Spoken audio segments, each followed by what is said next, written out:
Hello students, welcome to YouTube channel of Veena Memorial Senior Secondary School online classes. Today I am going to teach Geography chapter 1 of class 6 and the topic is the earth in the solar system. This is the first video of this chapter. इस chapter में हम देखेंगे अर्थ और उसके solar system के बारे में. How wonderful it is to watch the sky after sunset. यानी सनसेट के बाद स्काई को देखना बहुत ही वंडरफुल होता है. One would first notice one of the two bright dots shining in the sky. आप स्टार्टिंग में देखेंगे स्काई के अंदर कुछ शाइनिंग करते हुए डॉट्स दिखाई देंगे जो स्टार्टिंग में 1 और 2 होते हैं, लेकिन धीरे धीरे उनके नंबर इंक्रीज़ होते जाते हैं. You can not count them any more. यहाँ तक कि आप उन्हें काउंट भी नहीं कर सकते, इतने सारे डॉट्स आपको दिखाई देंगे. The whole sky is filled with the tiny shining object. और पूरा स्काई धीरे धीरे आपको कुछ छोटे छोटे शाइनिंग जो ऑब्जेक्ट्स हैं उनसे फिल करते हुए दिखाई देंगे. Some are bright other are dim. उसमें से कुछ ऑब्जेक्ट्स ऐसे होते हैं जो बहुत ज़्यादा ब्राइट होते हैं और कुछ dim. It seems as if the sky is studded with the diamonds. आपको ऐसा लगेगा कि पूरा स्काई जो है वो डायमंड से भर गया है. They all appear to be twinkle. सभी ट्विंकल करते हैं उनमें. But if you look at them carefully you will notice that some of them do not twinkle as other do. लेकिन आप बहुत ही अगर केयरफुली उसको नोटिस करेंगे तो आपको ये पता चलेगा कि स्काई में कुछ ऑब्जेक्ट्स हैं वो ट्विंकल कर रहे हैं और कुछ नहीं कर रहे हैं. They simply glow without any flicker just as the moon shine. और उनकी शाइनिंग बिल्कुल उसी तरीके से होती है जैसे कि मून शाइन करता है.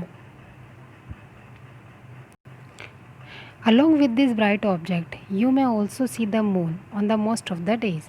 और स्काई के अंदर आपने ये भी नोटिस किया होगा कि इतने सारे ब्राइट ऑब्जेक्ट के साथ साथ आपको मून भी दिखाई देता है मोस्ट ऑफ द डेज़. कुछ दिन ऐसा होते हैं जब आपको मून दिखाई नहीं देता. It may however appear at the different time in the different shape and a different position. Moon को आपने नोटिस किया होगा कि वो डिफरेंट टाइम में, डिफरेंट शेप में और डिफरेंट पोजिशन में होता है. You can see the full moon only the once in about the month time.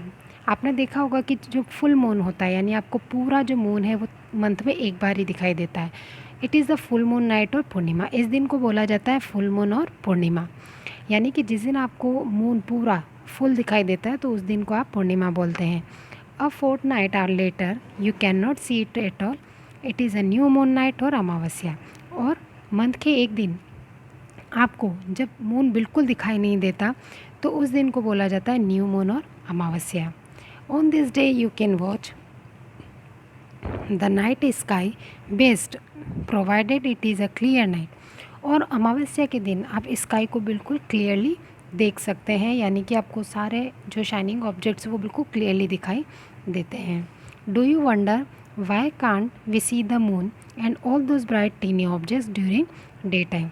आपको सोचकर आश्चर्य होता होगा कि ये जो मून है और जितने भी शाइनिंग ऑब्जेक्ट्स हैं आप उनको दिन में क्यों नहीं देख सकते. तो इसका आंसर ये है, it is because the very bright light of the sun does not allow us to see all this bright object of the night sky. तो इसका रीज़न ये है कि सन की बहुत ज़्यादा ब्राइट लाइट होने की वजह से हम दिन के टाइम में इन शाइनिंग ऑब्जेक्ट्स को चाहे स्टार्स हो या मून हम उनको नहीं देख पाते हैं क्योंकि सन की लाइट बहुत ही ब्राइट होती है. The sun, the moon and all those object shining in the night sky are called the celestial bodies. और स्काई के अंदर सन, मून और जो भी ऑब्जेक्ट शाइनिंग है जो कि आपको नाइट स्काई में दिखाई देते हैं हम उन्हें बोलते हैं celestial bodies. Some celestial bodies are very big and hot.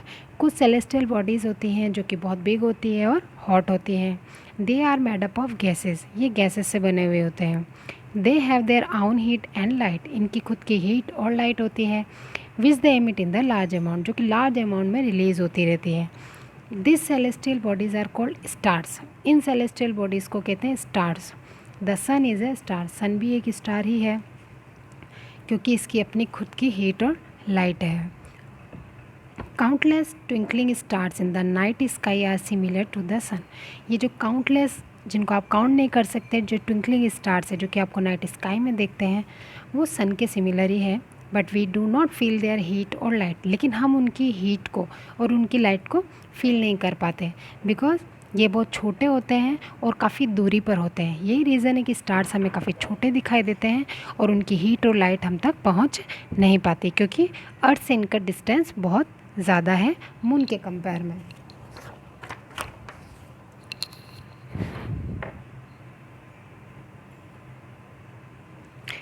You must have noticed that all the objects look smaller when seen from distance.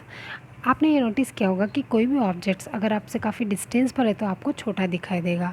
How small an aeroplane looks when it is flying at a great high.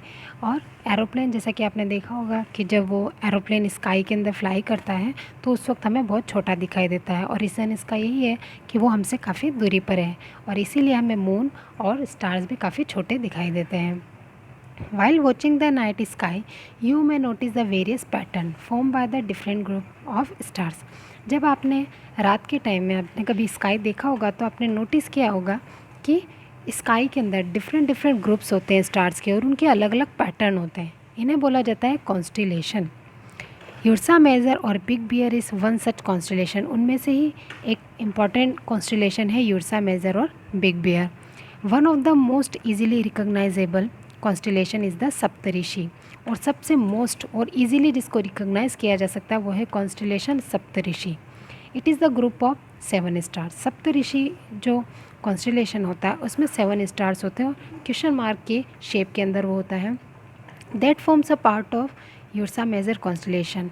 ये Ursa Major constellation का ये एक part है। Ask someone elder in your family और neighbourhood to show you more stars, planet and the constellation in the sky.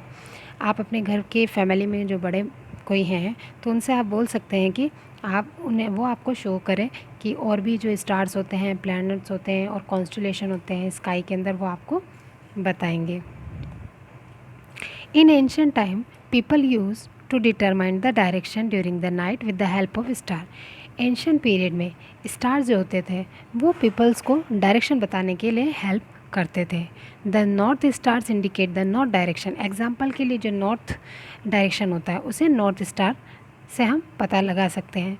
It is also called the pole star, जिसे कि pole star भी कहा जाता है। मीन्स एंशिएंट पीरियड में जब लोग लॉन्ग डिस्टेंस पर ट्रैवल करते थे तो पोल स्टार को देख के वो इस बात का पता लगा लेते थे कि ये नॉर्थ डायरेक्शन है। तो आज के लिए बस इतना ही, बाकी नेक्स्ट वीडियो में देखेंगे।